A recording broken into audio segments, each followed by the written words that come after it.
Everyone to Graduate School 101. My name is Nicole De Leon and I'm joined by Jennifer Gonzalez, and we're going to go ahead and get started. I also wanted to make sure you know our Career Center contact info. So we have our email, phone number, and our website. So these are going to be the learning outcomes for today. We're going to identify resources that you can use to research your grad and professional programs, as well as application requirements. We're also going to help you develop a plan to organize all of your application requirements for each of your potential graduate and/or professional programs. And then finally, we're going to identify personal preferences when you're researching your programs. Hi, everyone. So now we're going to go over the types of graduate degrees. So a graduate degree includes master's degrees, doctorates, and PhDs. So here, we have them listed. The master's degree is more focused on like practicing in the field, and the doctoral degree is more focused on research. So for Masters of Arts, this could be like subjects related to humanities, so such as communication, teaching, and language. And then the Master of Science is more focused on like science and mathematics, and Masters of Fine Arts is for artists wanting to go into the field of graphic design, music, theater, film. And then we have the other ones, so education, library science, business administration, public administration, public health, social work, divinity, and theological studies. And then on the right-hand side, we have doctorate level. So we have the doctoral degree. So this is for students who want to do their own research. The Juris Doctor is for students who want to study law. Then we have the Doctor of Education, Doctor of Medicine, so for students who want to go into the medical field, Doctor of Dental Surgery, Doctor of Pharmacy, so for students who are interested in going into the pharmaceutical industry, and then Doctor of Physical Therapy. So now that we've gone over some of the different types of degrees, we just want to know like what subject areas you're interested in. So we're going to go ahead and put this link in the chat. And then if you could all just respond, just so we could get a feeling for the different subject areas that you're all interested in.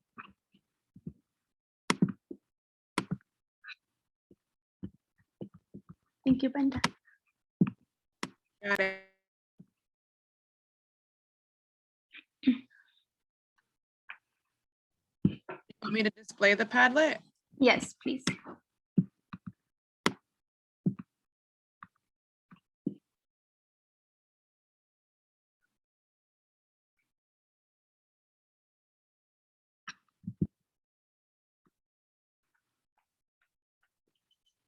Okay, so we have Masters in Education, Education or Economics,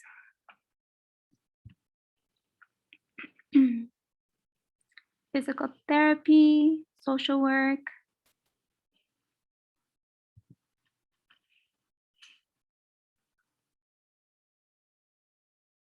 Masters of Arts. Nice, so we have various different ones so far. So we all have different like career goals, so this is good to see. I'll let a couple more people fill it in. Kinesiology, sociology,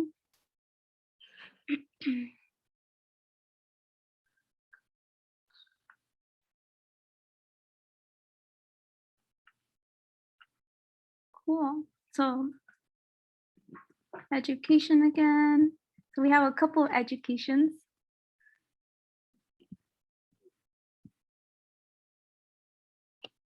Public health. Well, thank you for sharing. So yeah, we're gonna go more into detail about like the application process right now. So it'll be a little different for each of the different programs, but I appreciate you all posting on here for us. Thank you.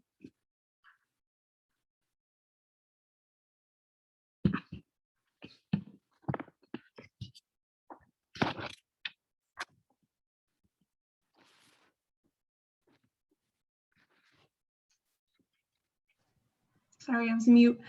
Thank you so much for completing that. It gives us a little chance to get to know each other and see what we're all interested in.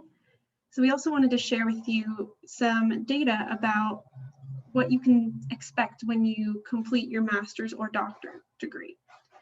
So we can see the median usual weekly earnings as well as unemployment rates. So unemployment rates decrease with the higher level of education that you obtain, as well as your weekly earnings. So you can take this into account if you're between a master's or a doctorate degree. You can also check on your Outlook handbook how different your weekly earnings will be to decide if you want to pursue a doctorate or a master's degree.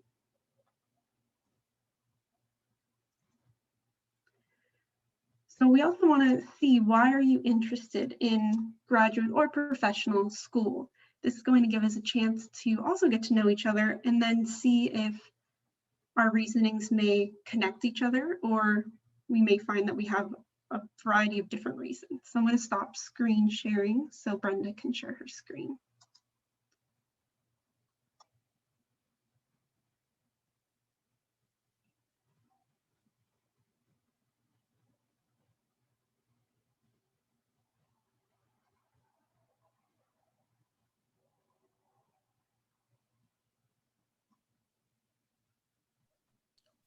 So the way you can respond to this poll is why are you interested in grad school? Is either to text B Mendez 904 to 37607, or you can go to that link pollev.com/B Mendez 904. I'll also copy it and paste it and put it in the chat real quick.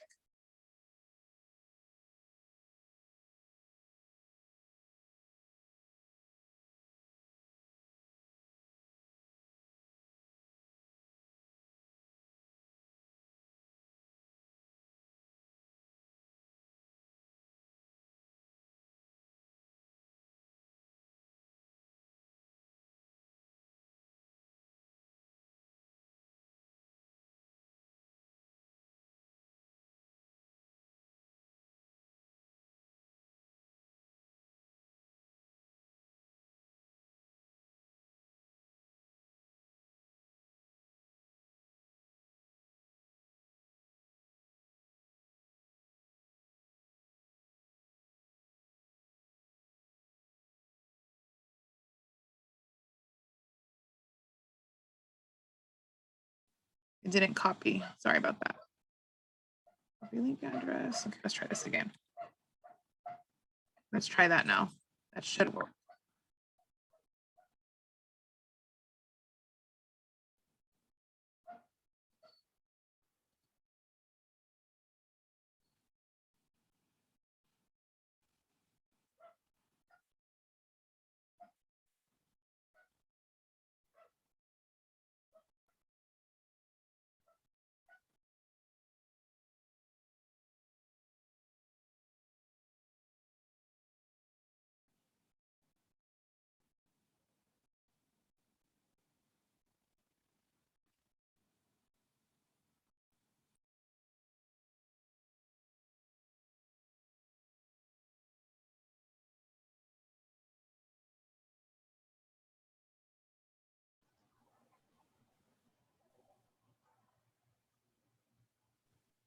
So it looks like we're pretty tied on interested in grad school to meet career goals and to receive additional training, knowledge, skills, and experience. Those definitely do go hand in hand. We have some portion of participants as a requirement for their field or for career advancement or a career change. We do have 15% that are unsure. That could either mean they're unsure if they want to join and go to grad school, or unsure if they may need to go to grad school, or just unsure what program they want. So hopefully, with continuing on with this presentation, we can give you an opportunity to see if grad school is what you're interested in, and then what programs.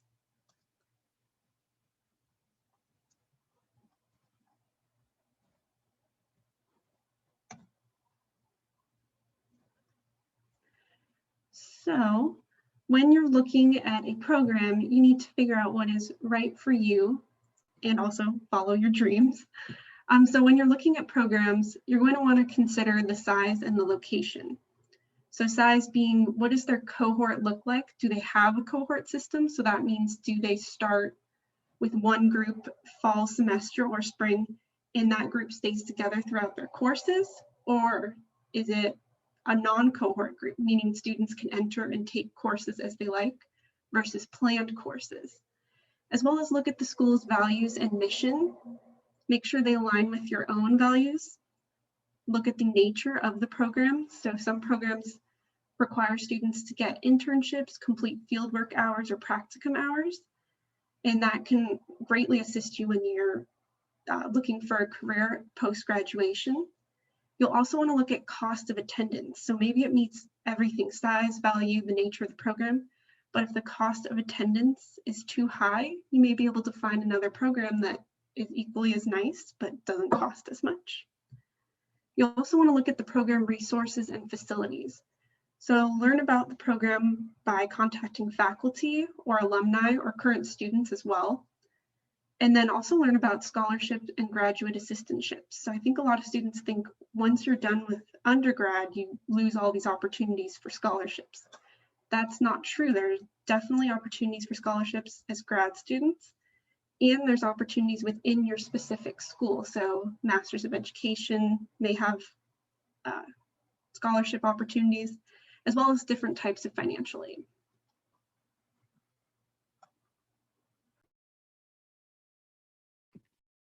Okay, so now we're going to move on to the importance of, getting an understanding of how you're going to balance work, your family, and studies.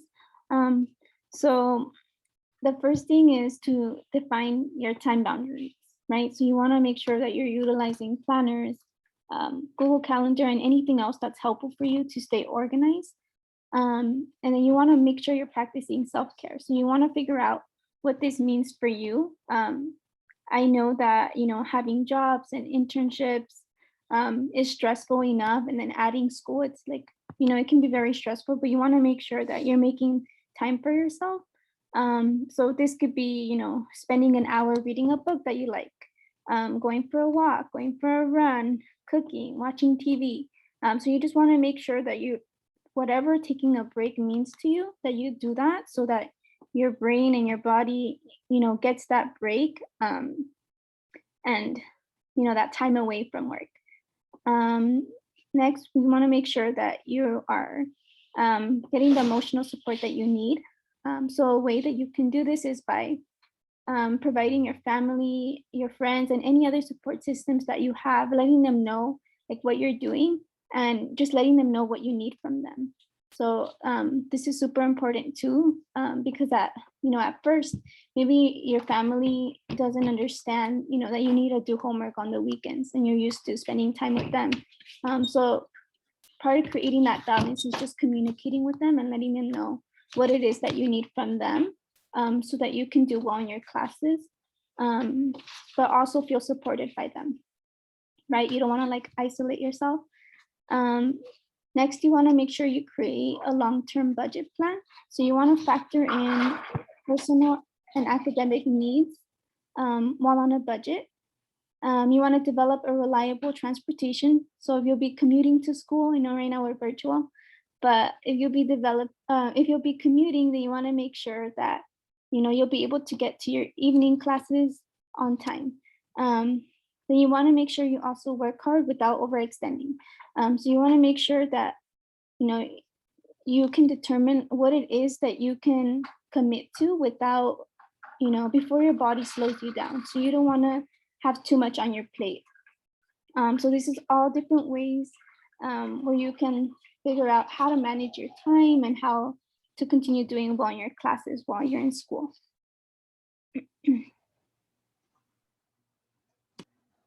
Perfect. And then these are some questions to keep in mind when you're either deciding if you want to go to grad school or deciding on what program you'd like to choose. So does this program fit with my goals and values? So again, you can look at that by looking at the overall mission of the school or looking at the specific program's mission. And then where are the programs located? Jenny brought up a really great point, is that you If your program is in person, you need to make sure that you have reliable transportation, but also that the distance that you'd be driving is doable. If this is a program that's over 50 miles from your house, that may not be doable. But then again, that's something that you have to decide for yourself if it's once or twice a week, if that's something that you can do. And then also, how early do you need to start looking? So I would say right now, if you're interested in grad school, start today. Look at when programs are open, when they start accepting applications, and when the applications become available. And then really important is ask yourself, can I see myself in this institution for 2 to 4 years? If you can, then that's a great sign that that school is for you. Do your interests match those of the program/faculty? So you want to see, like Jenny said, master's programs are more focused on developing skills for a career as soon as you're completed, whereas doctorate programs are more research-based. So you may find a master's program that's research-based and that fits with your needs. So you just have to see what program fits for you. As well as looking at the faculty, you can see what research they've completed. That's typically on the website as well. And you can even reach out to faculty and ask them about research opportunities if that's what you're interested in. And then, will I get what I want from this degree? So there are some degrees that are specialized and focused, and as soon as you're done, it can open opportunities. There are other degrees that may open opportunities, but you may need to further it by getting a certificate or making sure you have internship opportunities as well. So you'll want to make sure what you can do with your degree post-graduation, as well as what are your career prospects? What do those look like? So you can look at that on the Outlook handbook as well. Also check if the environment is right for you. So you can do that by just looking up general statistics of the campus, but I also recommend going in person and viewing the campus as a whole. How will you pay for it? So this is important in keeping in mind that you will be in charge of paying for the semesters itself, but also the books, and then any professional development that you may choose to do. And then where can I get help? So this can be help from the university itself. If you're an undergrad from your current university, so here, you can go to the Graduate Resource Center, or you can reach out to the Career Center, and they will be able to assist you in your resume and cover letter, as well as your personal statement. And you can also reach out to the Writing Center, which would be a great assistance. Okay, so now moving on to the application process. Applying to grad school can be stressful, but the right amount of preparation will make the process a lot easier for you. So if you're thinking about going straight into grad school right after your undergrad, I highly recommend that you begin researching programs the summer before your last year of undergrad, just so that you're better prepared, you'll have more time. And then you want to make sure you start getting your grades up right now. Start studying for those exams that you might need to take. Start building relationships with key professors, right? So letters of recommendation are down here, and you can't wait until you want to begin the application process to build a relationship with someone. And so you want to make sure that you start thinking about that early on, so that when you do need that letter of recommendation, you've already established that relationship with someone. So the first step is to complete the application. So a lot of these steps that I'm going to go through, we've already done them to apply to undergrad, so that you might be familiar with them. But every school is different. So like for the applications, you'll have to fill out a separate application for each campus. And they'll all generally, ask for general information about you, and then your academic and extracurriculars experiences that you have. For tests, we'll go more into detail, but you just want to make sure that if the school is requiring you to take one of these exams, that you sign up early. Usually some of the exams are only offered like once a year or maybe twice a year. So you just want to make sure you plan ahead for that. Step 3 is to turn in your transcripts. And 4 is your personal statement. So this one is super, super important. Usually the admissions will ask you to submit an essay so that they can get to know you as a person better. So like beyond like your test scores and your grades, they want to know who you are, you know, why are you a good fit for their program, and things like that. Like, why are you motivated in pursuing that degree? So this is going to be super important. It's going to take a lot of time too. And then step 5 is the letters of recommendation. So I kind of mentioned them right now, but just really focus on building relationships with professors, supervisors, if you're doing internships or jobs related to the field that you want to go into. Start early, and then interviews. So you know, if the program decides to move forward and interview you, this will be very similar to like the job interviews. And so you want to make sure that, you know, you reflect on how you do for job interviews, and just practice, you know, practice with the career center, practice with a mentor, someone you trust, so that when you do have your graduate interviews, you feel confident and do well. So yeah. Perfect. And I know it's a little blurry, sorry about that. But another way to make sure that you're staying organized with everything that Jenny just talked about is creating either a spreadsheet. You can do that either utilizing Google Sheets or Excel, or you can print something out and write it physically. But the way that you're going to want to do it is to rank the schools that you're interested in, look at the acceptance rates, the ranks. Do they require a GRE exam? That's a big question that you're going to want to look at, and maybe that's a deterrent on whether or not you want to go to that program. So you want to look, not only do they require it, if they do, what are the scores that you need? When is the application deadline? Have you submitted your application? Have you started it? What department are you specifically applying for, as well as the application fee? So unfortunately, for a lot of programs, there is an application fee, and there's not a fee waiver like there usually is for undergrad. So you'll definitely want to keep that in account when you're budgeting. If you're going to apply for 4 schools, it may be $50 each school. So just keeping that in mind. And then as well as also, and it's not on here, but just including if you visited the campus and what you thought of the campus as a whole.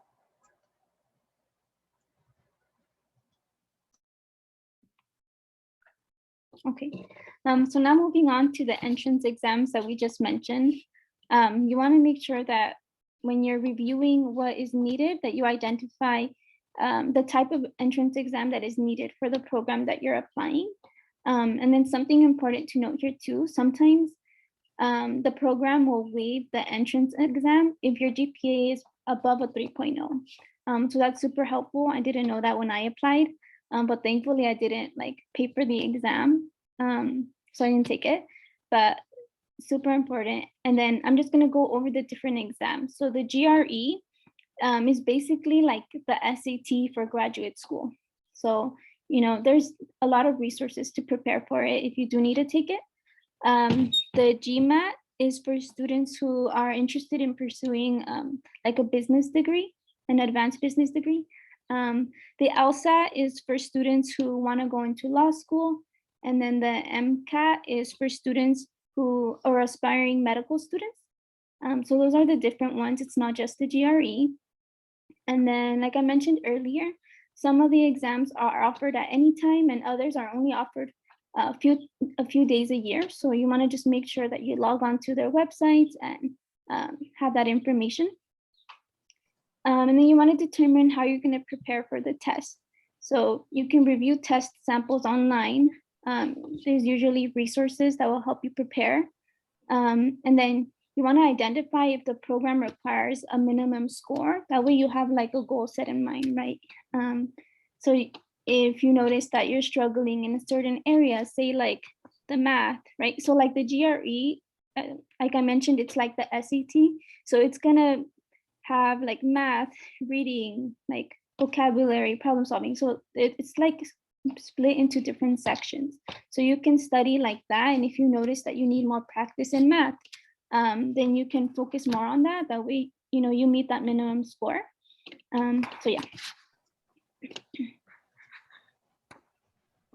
Perfect. So in addition to checking if you need to have any tests that you have to take, you will be required to send your transcripts to all of the schools that you're applying to. and you'll need to double check how they would like to receive it. So some schools you may be sending a physical packet of all of the things that you've gathered. So your application, your letters of recommendation, your personal statement, and your transcripts may be in there.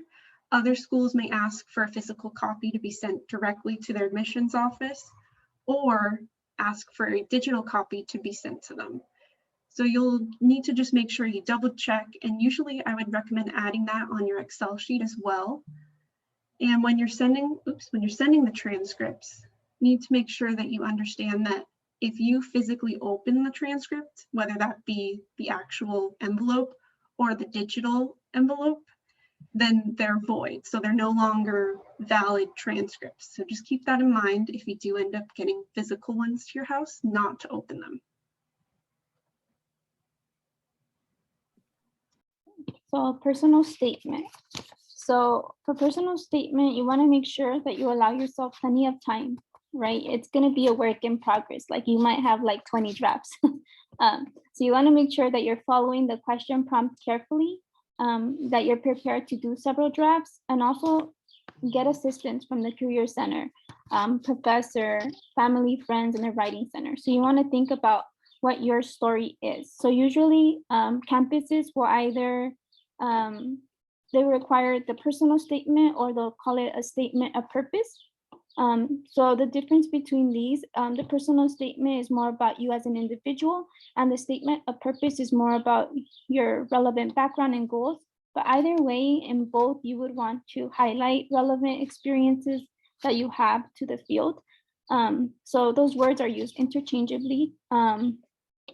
And then the schools will provide specific guidelines for what they want. So you want to make sure that you're following those. Sometimes they'll ask you to address like why you're interested in the program, how the program can help you reach your short-term and long-term goals, how your background has helped prepare you to go into that field, and what sparked your interest in that field. So yeah, I think it's just super important for you to connect with either a mentor or the Career Center and the Writing Center, but also at the same time, don't have too many people read it because it can get confusing with like a lot of different feedback. But yeah, the length for them will vary.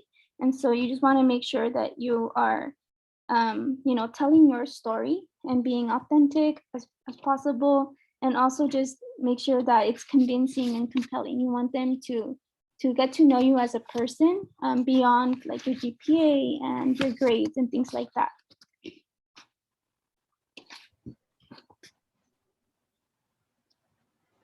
And Jenny touched base on this earlier about letters of recommendation. So you'll want to actually pick out your references at least 3 to 4 months prior to the deadline of your application. But even before that, you can start networking and finding mentors in either through your faculty members or through internships or jobs that you have. And so they should actually know who you are and know you well to be able to say positive things about you. And in addition to that, you'll want to provide them with a resume or a CV so they know additional background information about you. So you can start networking by going to office hours, being active in your class, or helping a faculty with research opportunities. And then you'll want to provide ample time and materials. So like I said, some of the applications may be physical applications. So you'll be collecting all of these letters of recommendations to send in one big packet. If that's the case, you'll want to give the person that you're asking for a letter of recommendation a stamped envelope, a copy of your resume, as well as the personal statement that you wrote. This will allow them enough evidence and materials to write you a really great letter of recommendation. And then you'll want to be sure that you're following up. So let's say you ask someone for a letter of rec. Don't wait until it's due to double check how it's going. Maybe follow up a month and then a week prior to its due date. And be sure to write a thank you note as well, just to make sure you let them know, and then keep them updated on your journey. So if you do get into grad school, make sure you update those that you asked for a letter of rec. And now we can keep that network and mentorship going.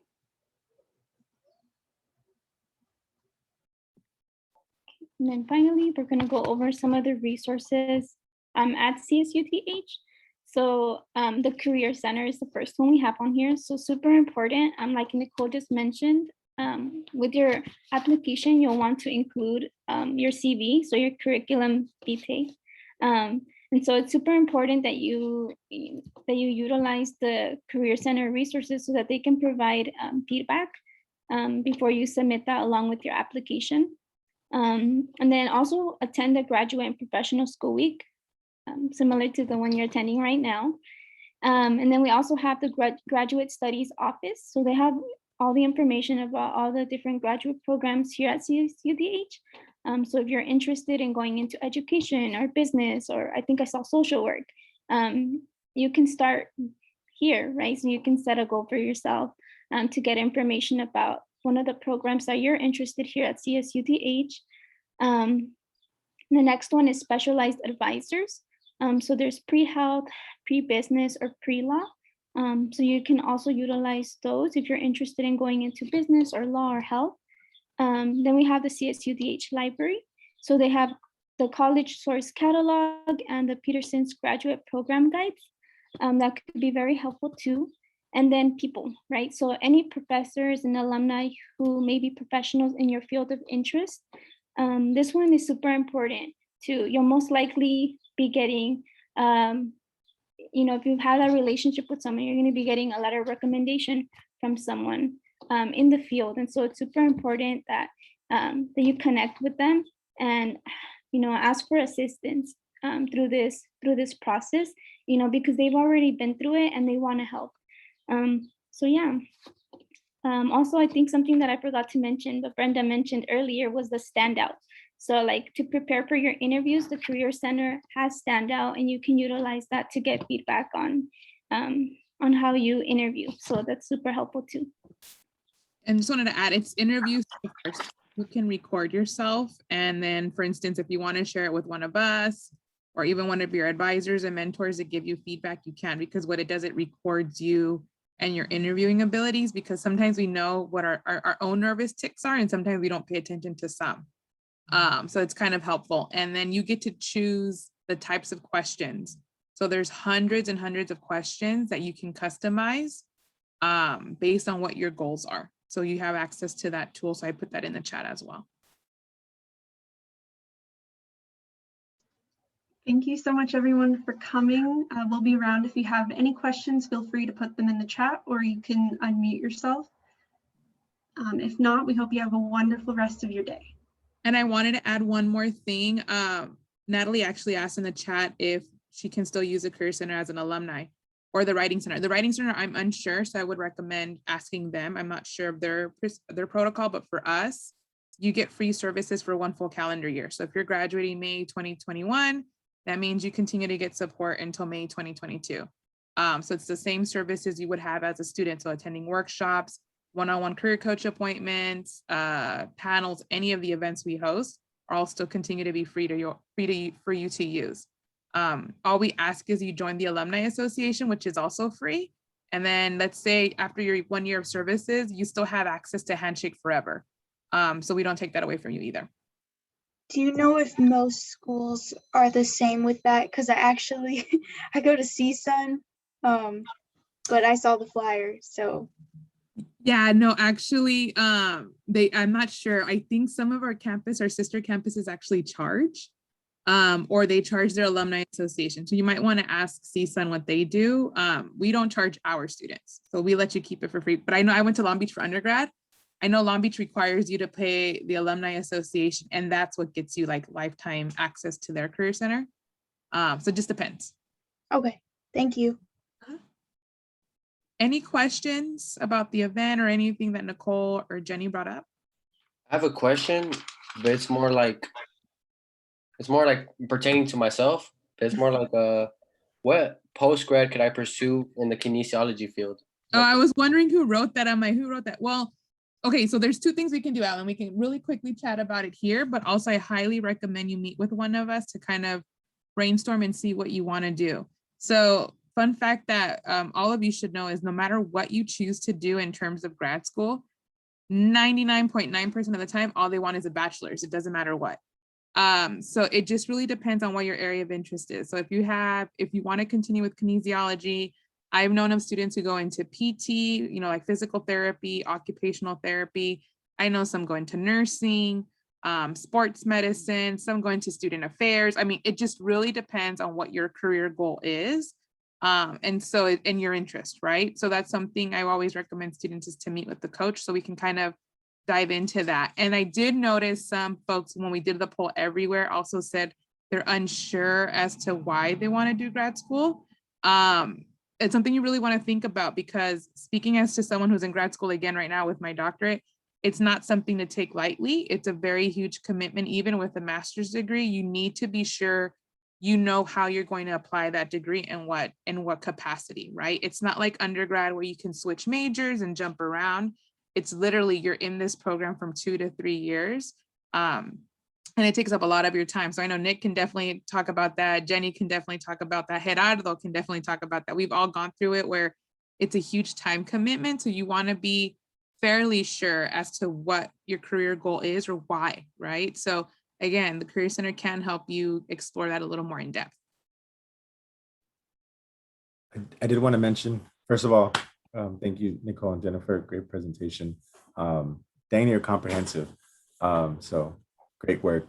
I was going to say that also research, as was emphasized in this presentation, is going to be critical. Sometimes you think you found the right program and you may find out that you're wrong.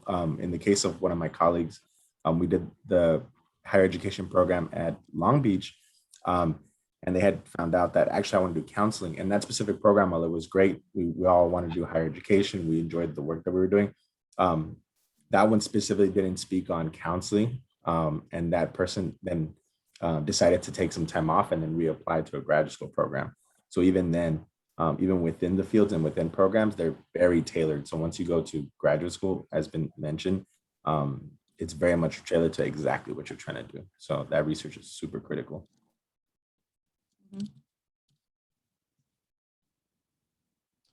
I saw one question in the chat about, is it possible to work and go to grad school?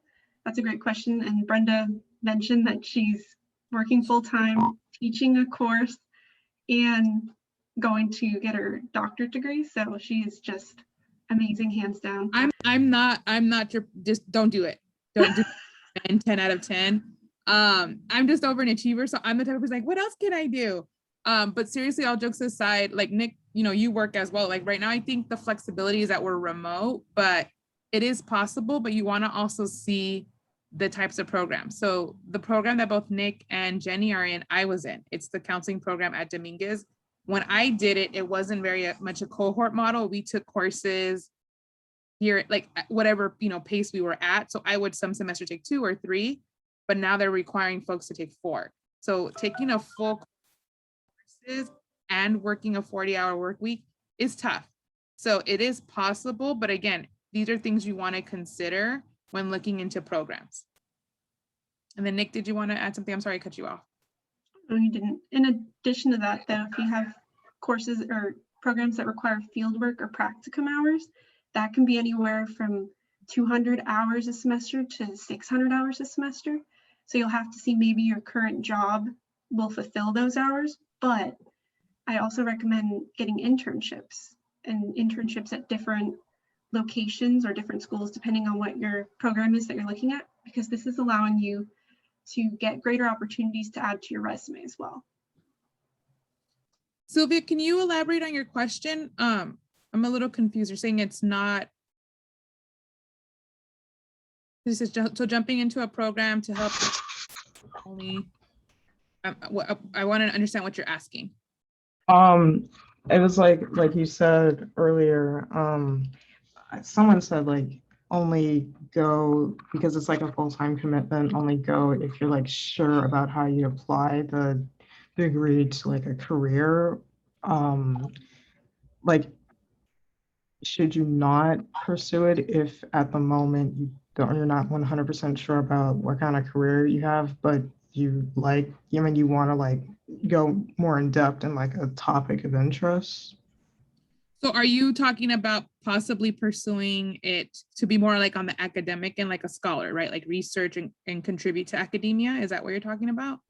Something like that.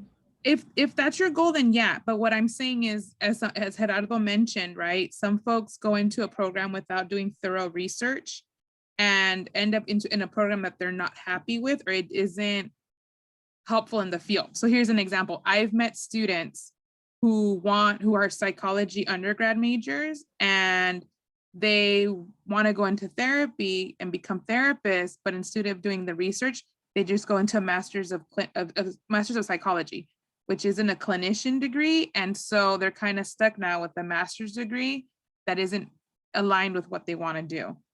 So it's going back to the research aspect. So if your goal is to maybe one day be a professor, a researcher, contribute to scholarly writings, then by all means, if you know that's where you want to kind of be aligned with, then go for it. But what I meant is grad school isn't like undergrad where you have the flexibility to explore and kind of figure out what your next steps are. You have to kind of have an idea once you jump into graduate school. It's not like undergrad where, you can change a major or kind of flip-flop between career options, and then, commit to whatever bachelor's degree you choose. When you're in a master's degree program, you have to kind of have a little more solid understanding as to what may be your next steps. Does that make sense? Yeah, so you just have to be like sure about the career goals and the like topic. Mhm. I mean, well, yeah, like topic goals. Okay.